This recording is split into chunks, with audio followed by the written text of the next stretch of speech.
Hi, Miss Jennifer. It's me, Mustafa from Egypt. I'm doing my informative speech today with my audience, Muhammad Sadawi, Walid Darwish, Ahmad Awad, Ahmad Wahid, and Muhammad Ali. Why do you dress like that? A question that comes to our mind every time we see a woman wearing hijab. Today I would like to share with you the meaning of the word hijab and the reason why women would wear hijab, different types of hijab, and if the hijab is an obstacle to the woman in today's modern life. Let's start with the definition of the word hijab. Hijab means a curtain, or it comes from the verb hajaba, which means hide from view in Arabic language. A lot of people think that hijab is only the headscarf or the veil that covers the hair or neck, sometimes the whole face, just like here in this picture. But the truth is, hijab is something for men and women, something covering the whole body, except for faces, hands and feet for women, and for men they should cover from navel to knees.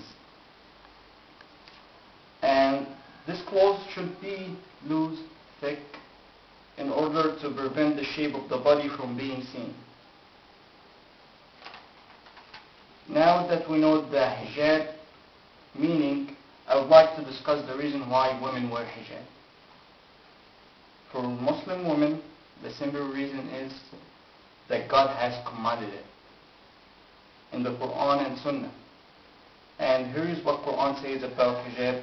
In Surah An-Nur verses 31 reads, "And say to the faithful women to lower their gazes and to guard their private parts and not to display their beauty except what is apparent of it, and to extend their head cover to cover their bosoms, and not to display their beauty except to their husbands or their fathers or their husbands' fathers or their sons or their husbands' sons or their brothers or their brothers' sons or their sisters' sons or their womenfolk."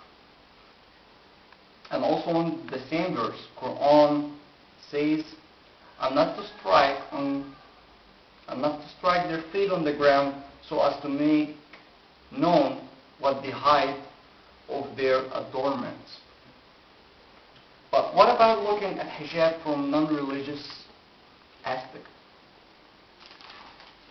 On the Facebook website, Iranian girl quoted as saying, "We want to stop men from treating us like sex objects, as they have always done. We want them to ignore our appearance and to be attentive to our personalities, minds. We want them to take us seriously and treat us equals, not just chase us around for our bodies and physical look." We have seen different types of hijab.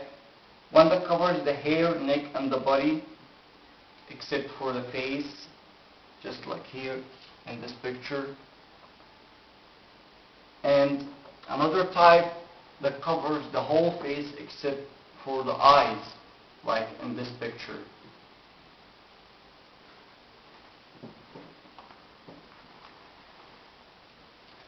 The one that covers the whole face except for eyes is called niqab. Niqab has nothing to do with Islam. It comes from very old custom and traditions of Arabs who used to live in the desert,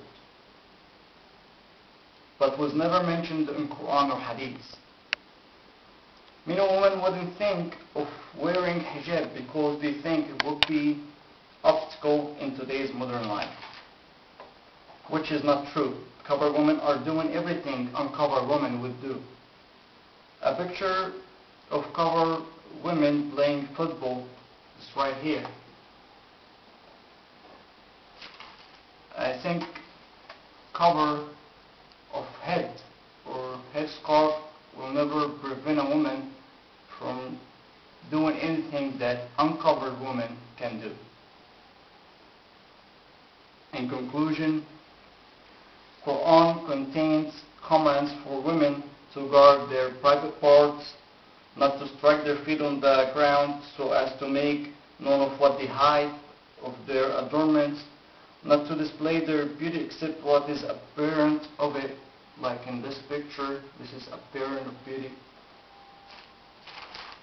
To extend head covering to cover their bosoms, not to display their beauty except to their husbands or very close relatives, and to draw their garments close around themselves.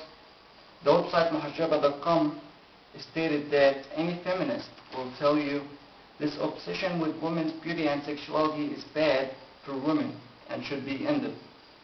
Isn't it modest dress a good way for women to get off this merry-go-round and to tell people that they will have to judge them by their intelligence, personality, and character, not her appearance?